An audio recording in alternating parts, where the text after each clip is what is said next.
Hello everyone, আসসালামু আলাইকুম। কেমন আছেন সবাই? আশা করছি আল্লাহর রহমতে সবাই ভালো আছেন। আমরাও আলহামদুলিল্লাহ ভালো আছি। আজকে শুধু ভালোই না, অনেক খুশিও আছি, কারণ আজকে আমি আমার বাবার বাড়ি যাব। তো বাবার বাড়ি যাব আজকে বিকেলে। সকাল থেকে মনে হচ্ছিল যেন সময়টাই যাচ্ছে না, কখন বিকেল হবে আর কখন যাব।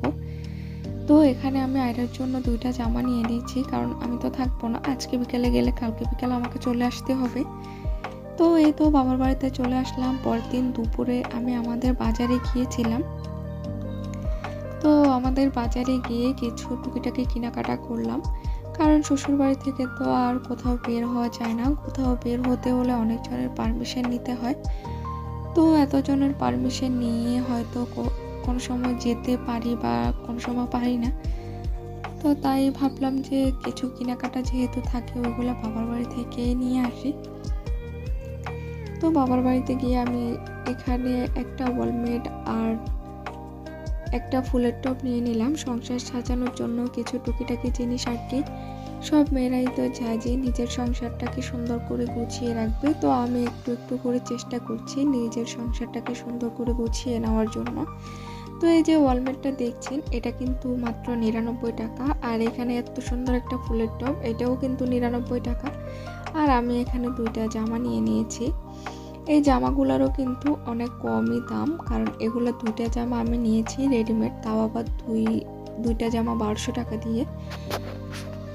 তো এই তো আমি এখানে সব কিছু গোছাচ্ছিলাম, আর আসার পরে তো আমার মেয়ে বলছিল যে আম্মু আমার জন্য কি এনেছো। তো মেয়ের জন্য একটা খেলনা নিয়ে আসছিলাম, ওইটা দিয়েই ওকে বসিয়ে দিয়েছি। আমার মেয়ে ওর নানুর বাড়িতে গেলে খুবই খুশি থাকে, কারণ ও এখান থেকে আসতে চায় না। ওইখানে অনেকজনই আছে খেলার জন্য। তো এখানে তো কেউ নেই, ও একা একাই খেলা করতে হয়, তাই ও আসতে চায় না ওই বাড়ি থেকে, কেন জানি।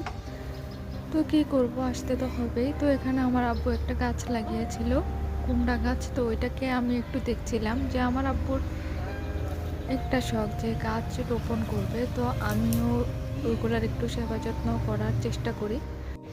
হয়তো বা আমি গুছিয়ে সুন্দরভাবে কথা বলতে পারি না, জানি না আপনাদের কাছে আমার ভিডিওটি কেমন লাগে। তবে আশা করছি আপনাদের কাছে আমার ভিডিওটি ভালো লাগবে। এদিকে আমার মেয়ে খেলা করছিল পুতুলটা দিয়ে, একটু পর তো চলে যেতে হবে। তো সবশেষে একটা কথাই বলবো, যদি আমার ভিডিওটি ভালো লাগে সাবস্ক্রাইব করে দিবেন, লাইক কমেন্ট করে জানাবেন। পরবর্তী ভিডিও দেখার জন্য সবাইকে অনুরোধ রইল। আল্লাহ হাফেজ।